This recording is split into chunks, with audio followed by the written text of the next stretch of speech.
Welcome to Honest Convos with Karen. And Marcia. We're longtime biz besties bringing you along for the journey of building a business and life you actually want. No fluff, no filters, just honest conversations about the highs, the lows, and everything in between.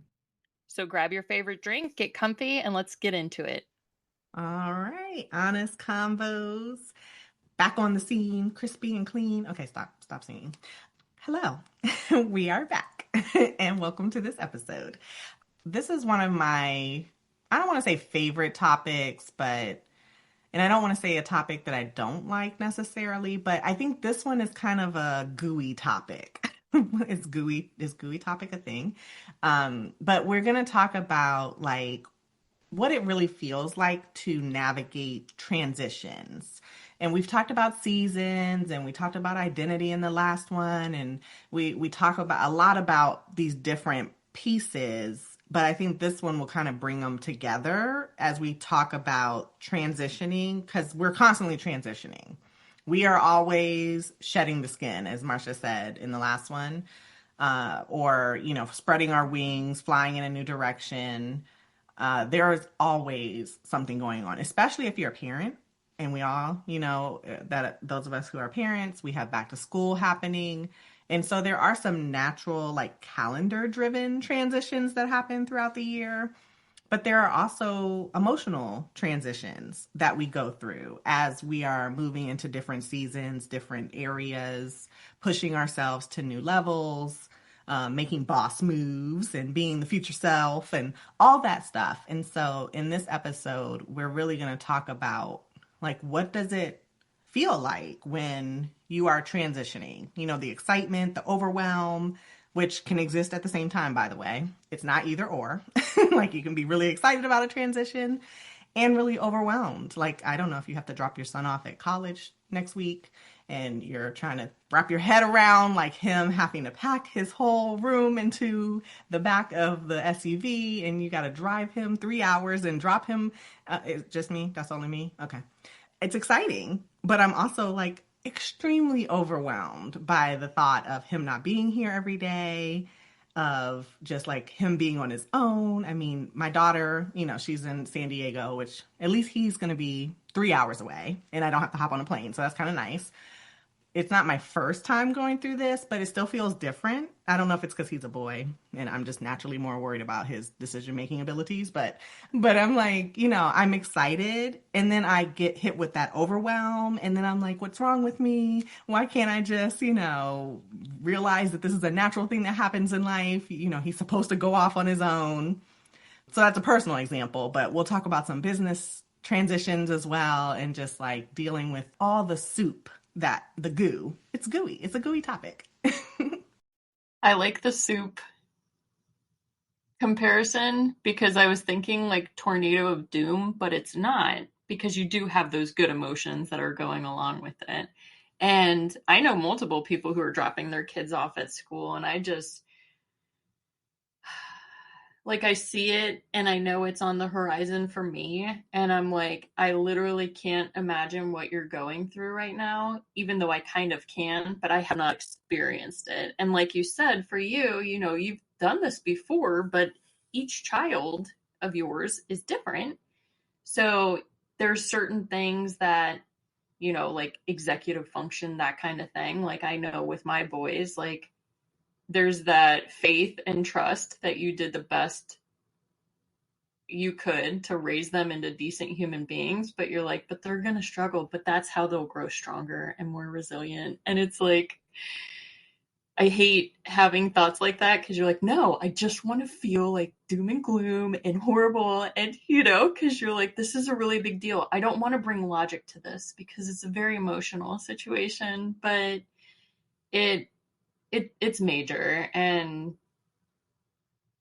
it's not an ending, and I think with transitions, I love talking about transitions because I think a lot of people don't actually acknowledge how difficult and emotional they are. And when you're going into different seasons, it's kind of like you're saying goodbye to the past and you're welcoming in the future, but you're fully present. So it's kind of a mind trip. With transitions, I get a lot of like physical nervous energy. And I think I wrote about this like many, many years ago. And so when I learned that, I started to capitalize on that. I'm like, whenever I have that energy, it's easier for me to like clean out the clutter, like to go through the closets and put all of the summer stuff away, not all of it, because then you're just asking for 105 to clean weather. But I'll start, I'll use that physical energy that just, if I were to sit, it would just turn into a tornado of doom. So I use that energy to prepare the space around me. And then when I'm actually in it, I kind of have learned to just give myself a lot of grace and to be like, it's okay to cry. It's okay to mourn. It's okay to feel doom and gloom. And then it shifts, and it turns into that excitement. And you're like, oh my God, like they're going to be able to experience things that maybe I didn't experience. I feel like I raised my kids, no shame on my parents, but the past generations were just different. I'm like, my kids are very emotionally well equipped. They know how to engage with humans. That was very important to me. We didn't really do the baby talk. We have conversations with them. We talk about emotions. We talk about shaking hands and looking people in the eye and like picking up on unsaid things and that kind of thing. So, but there's no, like, we want to be able to control everything, and there is no controlling anything. And so I think that's where the transitions can be difficult, because you're stepping into the unknown. With me, like, the older I get, the more faith I'm like gaining, and just like reading The Secret, and that was like 10-15 years ago, no, like 20 years ago, something like that, before I even had the kids and was married. Like reading that, and then Florence Scovel Shin, and my faith is not necessarily like in God or baby Jesus or anything. It's more about like the universe, and like what I put out there comes back. And the more gratitude and the more happiness and the more, I don't know, the more brightness that I feel like and put out there, the more I get it back. Not to say that there aren't struggles and everything, but like whenever I fall into that gloom and doom, I just think like, I'm a good person. I work to the best of my ability. I've tried to raise decent human beings, and therefore I deserve only good, So I don't know. I feel like a lot of people, they don't really think about faith or anything until they need something. And it's like, if you can just incorporate that into your daily, like just having belief in something external that it's working in your favor. I don't know where this tangent came from, Karen, but that's what came up for me with transitions, because they are difficult, but just Yeah, looking for that no. help. When you said like I'm focusing, like I did my best. I raised them this way. I did this. We had these conversations. Like I think that is where people should focus, is like your actions, because you can't, like you said, you can't control anything else, and change and transition is constant. That's the only thing that's going to stay the same in life is change and transition is constant. And I guess death and taxes. But when you focus just on what you can do, like what your effort, your actions, that's really the only thing you can control. And so when you focus there, it can give you some comfort of like, at least I know what I've done. I know that I have put this is what I poured into this thing, whether it's your children, raising them, whether it's a business or, the offer. Like you can't control if anyone is going to sign up. You can't control if, it's going to do well or flop or whatever, but you can control your effort, what you put into it, how you created the experience, how you, created the training, whatever it is, your aptitude as a coach, investing. Like sometimes I know I talk about how many certifications I have, and it is a bit ridiculous, but those investments in myself and my ability do give me some comfort because then I know that maybe, we're the only thing I have to worry about when I get a new client is, are we a good vibe? Like, is your vibe good? Do you like my vibe? Like, that's really all I have to worry about.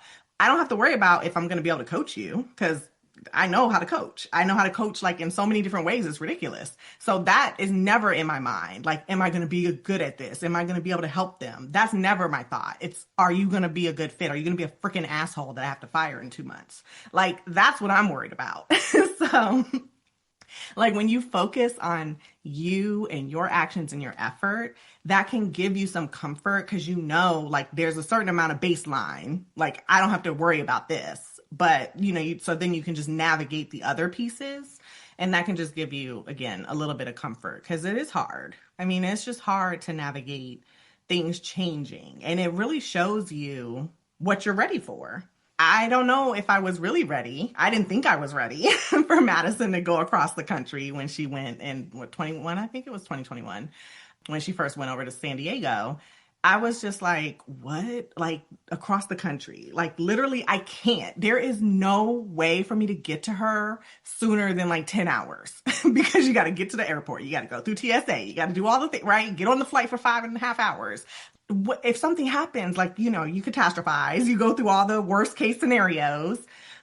I had to just put that out of my head and just, I did a good job raising her. She's ready. And then we put some things in place. Like she FaceTimes or calls or texts every single day. Non-negotiable, because if I don't hear from you, like my mind is going straight to the oxygen channel. So don't do that to me, right? Like just send me the text at least. If you're busy, that's fine. I'm not saying you gotta, and we don't have to be on FaceTime for an hour. It could be a quick 1 minute just so I can see your face, blow you a little kiss or whatever. And that was like non-negotiable. I'm like, maybe I'm controlling. I don't care. Like I need to see or hear from you every single day or else I'm calling 911 because you must be in a ditch. So, and please, Lord, no. So it's like, putting some things in place that can help, give you, and that's the same thing we do in our business too. Like putting some strategies, some solid things in place that, are going to give you some comfort so that you can navigate the transition. That's important too, because once you get started going down a road and things are changing, you're going to find out really quickly whether or not you have the systems in place to support you through the transition or not. So just, thinking that through too is important.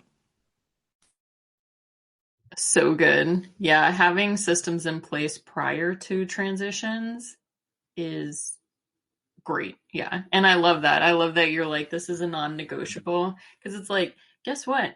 Mom doesn't need to be funding your college trip. So like, this is a condition that we have. And of course she's going to agree to it.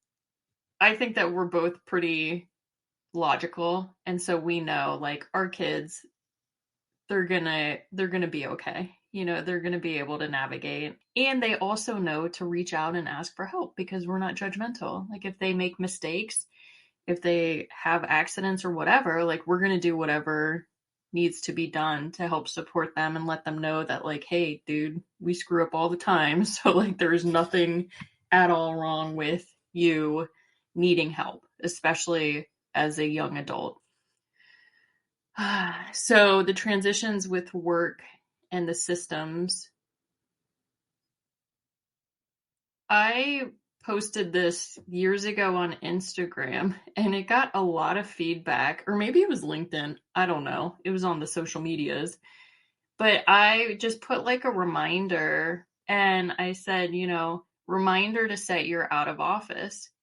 And I had so many people like, I never thought of doing that. And like this was back to, it must have been like 2020 or 2018 or something, back when like, hustling was like a badge of honor, which don't get me started because I just see that all the stuff that women are doing and I'm like, dude, take your foot off the gas. You're gonna burn out. Anyway, so I just did, here's my out of office. Feel free to copy and paste this onto yours. Oh, I think that it was like during all the boundary talks, And people were like, "Oh, I never thought of actually doing that." But just the mindset shift that it gives you, like to be like, "No, people just got a message that said I'm out of town." And like you said with like asshole clients, like if you don't respond to them, it's to be expected because you're out of the office. And like the thought that entrepreneurs or solopreneurs or any small business owner that we have to be available 24/7, like we know it's going to happen in your brain. You're going to be thinking about your business 24/7, but like you don't have to be accessible 24/7. So during transition times, you could do that. You could put an out of office message that says, "Hey, I'm out of the office today on a personal day." Or you don't even have to say that because then you might get some questions, but just say, "I'm out of the office today. I'll respond to you when I return." And I wanted to talk about, so like Karen and I in our Success Secret Society, we are going to be hosting a 90-day planning workshop in September. We're actually going to open it up to non-members too. You don't get to stay for the last 30 minutes. Well, so it's 90 minutes and then there's a bonus 30 minutes just for members because in case they want specific one-on-one help. In preparation of that, I took myself on a solo retreat for my business. And it was because the kids are starting school on Monday. Ryan and the 14-year-old, they went on a weekend trip. And there's just been like a lot of trips, and the summer has been overwhelming, I guess. I think, just with us doing the podcast and like me gaining so much clarity on what it is I want to do, like I just had so much spinning around in my head. And so I booked a room at a really nice hotel. Oh my God. I like want to do like a post just on how great the user experience was with them. It was awesome. It's a boutique hotel called Archer and it's in Tysons, Virginia. So it was like 25 minutes from me. But they have them, I think, in Richmond and Philly, like all over, I think, country, if not just East Coast. Anyway, in our coaching call, we had a member who was saying, her kid, it's the last couple weeks of summer and her kid is at home and she's kind of overwhelmed. And I know that this member has taken solo hotel retreats before. And so I was like, well, can you book something just to have something to look forward to? And then I don't know, like, she didn't say yes or no, or I don't know if she thought about it again, but I was like, on Sunday night, I was like, I'm gonna book me a hotel room. And so I did. And I told Ryan, like, hey, you want to come over for a quickie and dinner? And I'm like, but the rest of it is going to be like a planning retreat. Anyway, it worked out perfectly. I had the kid drop me off at 3:05 because I didn't want to look too anxious, because check-in was at 3. So I was like, look at me not sweating it. So he drops me off at 3:05. And then Ryan drove my car over and valeted it because I am a little paranoid about like being in a hotel room by myself. And they did put me in a room with like an adjoining room, which I always hate, but I have this like door jammer that like you put it under the door and like they can't break through it or whatever. And like hotel rooms should come with these door jammers, like FYI if you're in hotel management, like look into that. So I wanted to do the pre-planning at the soul retreat. I wanted to get clarity around like my actual like funnel and how it is I want to work and everything. And it was just all swirling around. But like going into that retreat, I was excitedly like adding everything to my calendar event, like what I was going to bring, what I was going to work on, podcasts that I was going to listen to about retreats and how to maximize it and everything. And again, it's like that energy leading up to, and it was just a 1-day transition, but like it was so impactful for me. And like you can't always do that, but I think, I don't know, I feel like I'm rambling. I don't know where I'm going with this. Karen, can you close the loop? No, I think you're talking about like how this planning retreat like helped give you some structure around the transition that you're making. Because like you're transitioning, getting the clarity, figuring out like what do I really want to be doing in my business? How do I want to set up my business, really, which is the most important part. Like the way the business model you choose and the way you structure your business is everything. It doesn't matter how many offers, funnels, social, if you show up on social media, none of that is going to be the thing that makes you sets your business up the way you want it. It's all about your model and your structure. So I think like it's great that you did that, had that space and time, and we have to give ourselves, like, that you're in that period of transition, you're in a kind of a season where you're growing into boardroom Marsha, and so you have to have that time and space. And a lot of times we don't give ourselves that. We don't give ourselves a space to really be in a transition. We just change and wake up one day and it's like, oh, everything's different. But we don't really like soak in the moments along the way and aren't intentional with how we move through the transition so that it feels normal and natural. And of course, now I'm, next level Karen because I worked at it. I planned for this. This is what I wanted. And so if you're thinking like, what do I actually want to become, or like what do I actually want to do, or how do I want my business to be set up, having some sort of a retreat with yourself like Marsha did is a perfect tool to pull out of your toolbox, to get that clarity, because that's where it starts. I love you, Karen. I just talk and then I'm like, what am I talking about? Karen's like, it's so good though, because it's like there is some connection here going into this next season, gaining that clarity and then actually mapping it out and looking at the past and like the revenue and all of that, like being, doing like an actual deep dive on what's working and what's not working. What are some other transitions? Well, the big one I think you mentioned, even with one of our members, is like the school and Mm-hmm. like, having kids home bugging you all day about lunch, which you kind of wonder, like when they're in school, I know they're not eating that much. So why you bother me?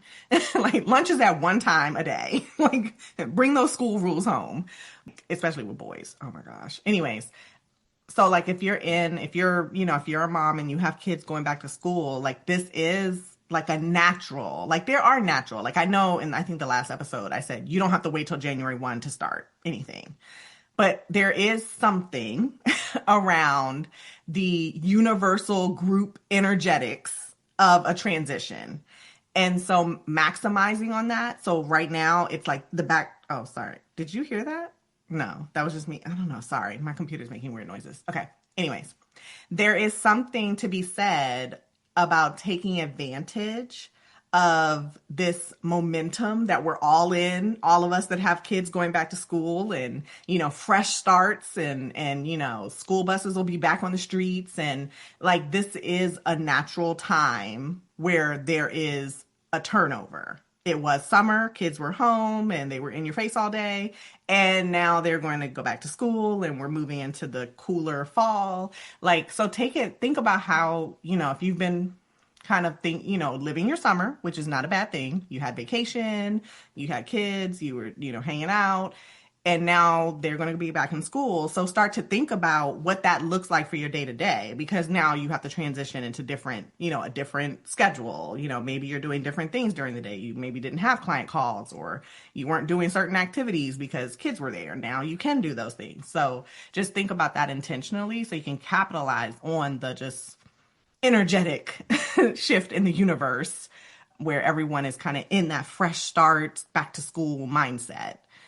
And also with them being gone during the day, a lot of people in this area have their kids in like extracurricular activities, like sports or whatever. So it's like your nights are going to be changing too. So I see a lot of moms who are kind of like, oh my God, the emails are going to start again. Cause like our administration, we're in Fairfax County Public Schools, which is like one of the top 10 rated. So like they are constantly communicating with us and it's just super overwhelming. So I recommend having a mommy mentor. Shout out to Nancy, who tells me the important stuff that I need to pay attention to.